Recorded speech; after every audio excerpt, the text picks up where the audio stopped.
السلام عليكم ورحمة الله وبركاته. بسم الله الرحمن الرحيم. الحمد لله رب العالمين، والصلاة والسلام على سيد الأنبياء والمرسلين وعلى آله وأصحابه أجمعين. أما بعد. اس بزم جنوں کے دیوانے ہر راہ سے پہنچے یزداں تک، اس بزم جنوں کے دیوانے ہر راہ سے پہنچے یزداں تک، ہے عام ہمارے افسانے دیوار چمن سے زندہ تک. 100 بار سوارا ہے ہم نے اس ملک کے گیسوئے برہم کو، 100 بار سوارا ہے ہم نے اس ملک کے گیسوئے برہم کو. یہ اہل جنوں بتلائیں گے کیا ہم نے دیا ہے عالم کو.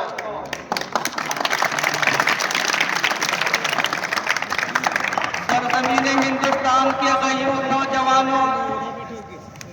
محبان وطن، برادران ملت، معزز اساتذہ کرام اور عزیز طلبہ، آج کا دن انتہائی خوبصورت، پرمسرت، پاکیزہ، خوشگوار اور یادگار دن ہے. جب 26 جنوری کی صبح کی کرنیں نمودار ہوتی ہیں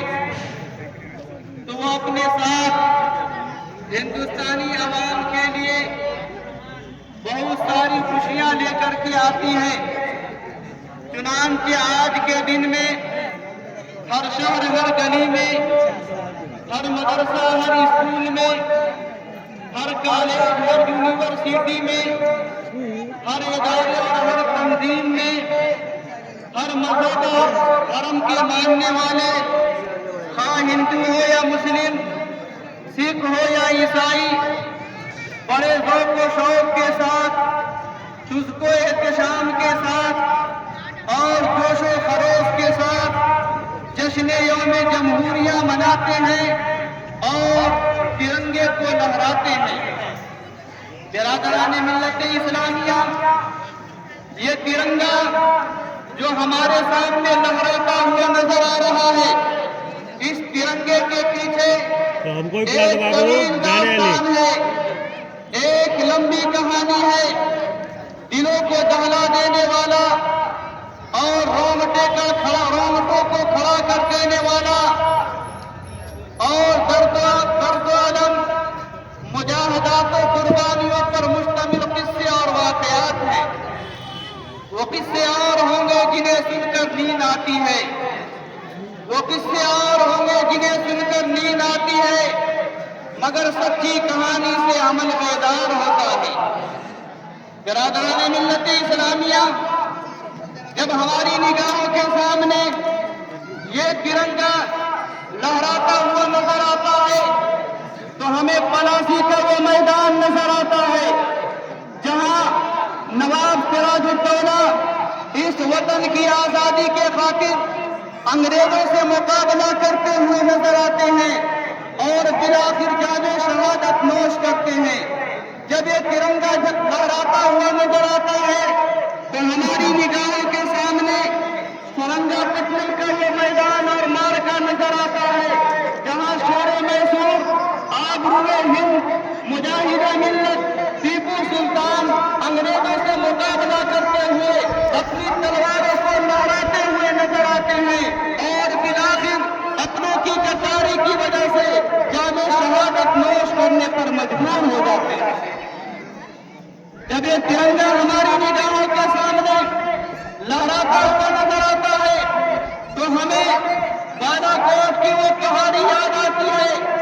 جہاں سید احمد شہید اور علماء صادق پور جو سرزمین عظیم آباد اور پٹنہ کا حصہ ہے، اسی سرزمین سے تعلق رکھنے والے مولانا یحییٰ علی صادق پوری، مولانا ولایت علی صادق پوری، مولانا عبدالرحیم صادق پوری انگریزوں سے مقابلہ کرتے ہوئے بالا کوٹ کی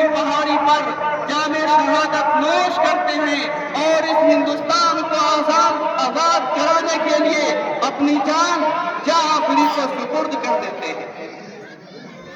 جب یہ ترنگا ہماری نگاہوں کے سامنے لہراتا ہوا نظر آتا ہے تو پھر ہمیں شاملی کا وہ میدان نظر آتا ہے جس میدان کے اندر حجت الاسلام مولانا محمد قاسم نانوتوی رحمۃ اللہ علیہ ہیں، مولانا جعفر تھانیسری ہیں، حاجی امداد اللہ مہاجر مکی ہیں، رشید احمد گنگوئی ہیں، یہ سارے علماء کرام جو کل تک کے مسند حدیث کو زینت بخشنے والے تھے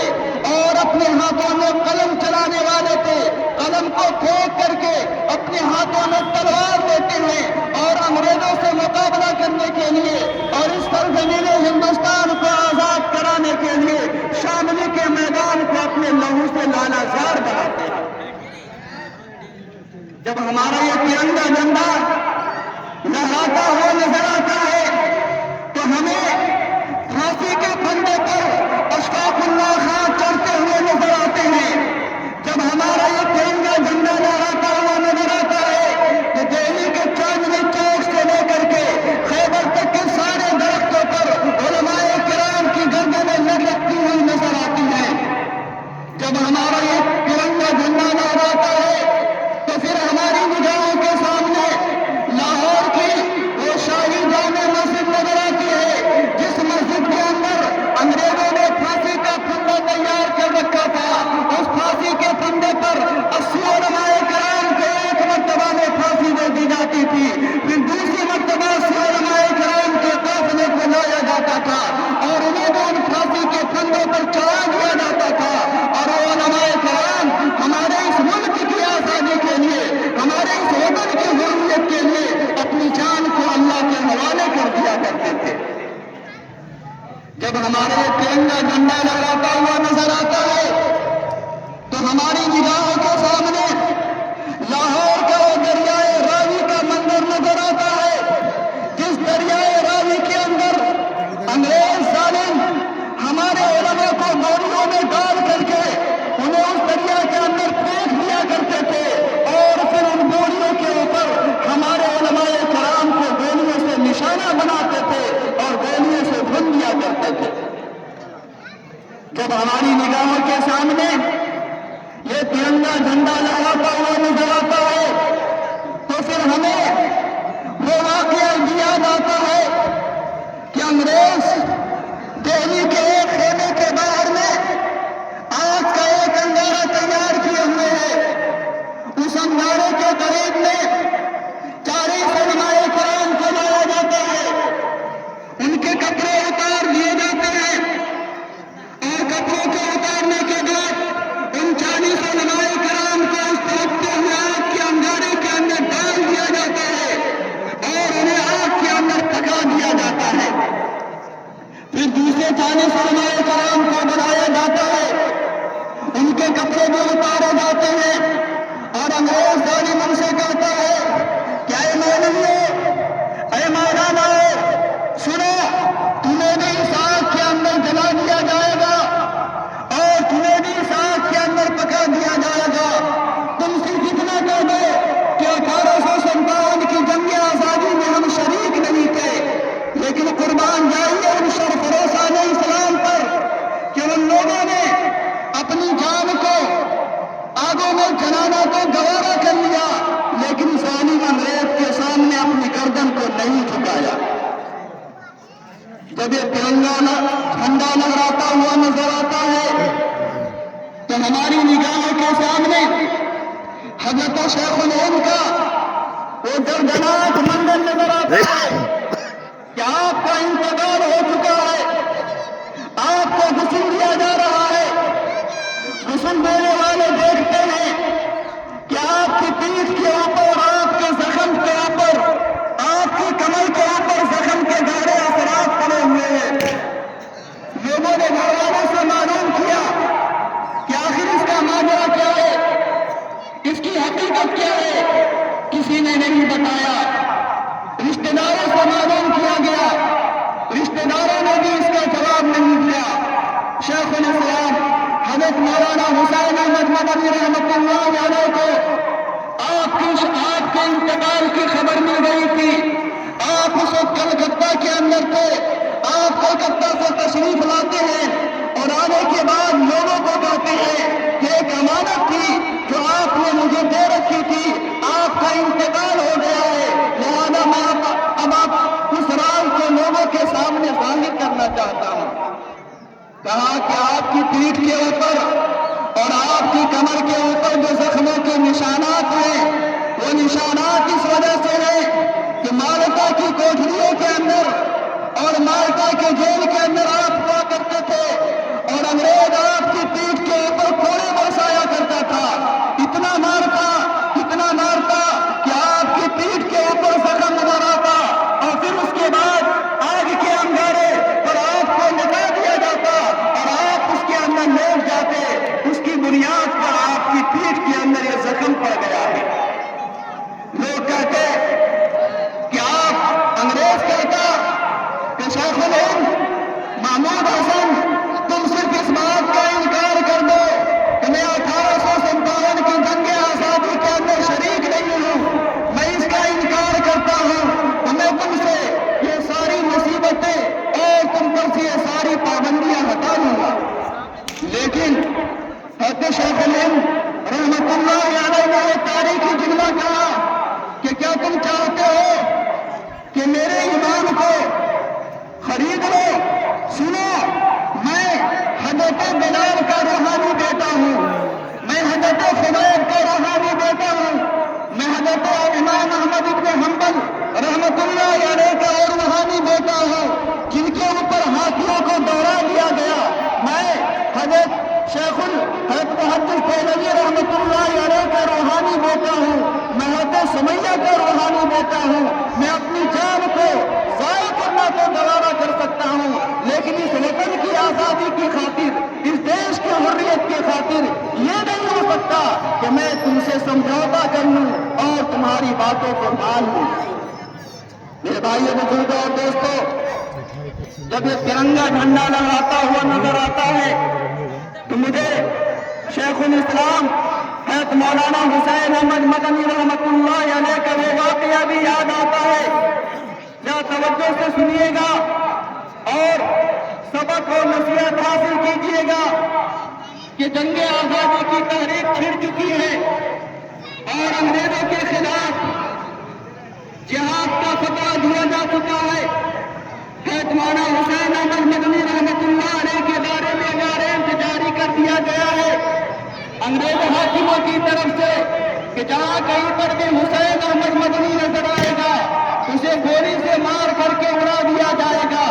ایسے وقت میں جب آپ کو گولی مارنے کی اجازت دے دی گئی تھی، آپ کو گولی مارنے کا اعلان کر دیا گیا تھا اور آپ کے خلاف وارنٹ جاری کر دیا تھا اور کراچی کے اندر ایک کانفرنس ہوتی ہے، اس کانفرنس کے اندر آپ کو شرکت کرنی ہوتی ہے۔ لوگوں کا خیال یہ ہوتا ہے کہ حسین احمد مدنی اس کانفرنس کے اندر نہیں آئے گا، لیکن وہ مرد مجاہد، وہ مجاہد ملت وارنٹ کے جاری ہو جانے کے باوجود اور گولیوں سے اڑا دیے جانے کا اعلان کر دیے جانے کے باوجود اپنے گھر سے سر پر کفن باندھ کر کے نکلتا ہے اور کراچی کے اس کانفرنس کے اندر حاضر ہوتا ہے اور کانفرنس میں حاضر ہونے کے بعد تقریر کرتا ہے اور اپنی تقریر کے دوران انگریزوں کو بلبل سے اور ان کی گولیوں کو گل سے تشبیہ دیتے ہوئے شعر گنگناتا ہے کہ لیے پھرتی ہے بلبل چوچ میں گل، لیے پھرتی ہے بلبل چوچ میں گل، شہید ناز کی تربت کرنا ہے۔ آپ یہ شعر گنگناتے ہیں اور آدھا گھنٹہ تک پورے مجمع کے اندر نعرہ گونجنے لگتا ہے اور سب لوگ اس کے اندر مست ہو جاتے ہیں اور جھومنے لگتے ہیں اور پھر آخر میں مولانا حسین احمد مدنی رحمت اللہ علیہ انگریزوں کو مخاطب بنا کر کے کہتے ہیں کہ کھلونا سمجھ کر نہ برباد کرنا، کھلونا سمجھ کر نہ برباد کرنا کہ ہم بھی کسی کے بنائے ہوئے ہیں،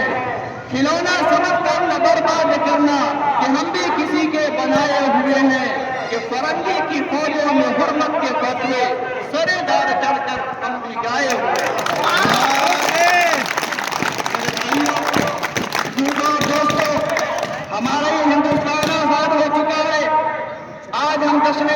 جمہوریہ منا رہے ہیں. اس جشن یوم جمہوریہ کے پیچھے ہمارے علماء کی قربانیاں ہیں. انہوں نے تختے دار کو بوسہ دیا ہے,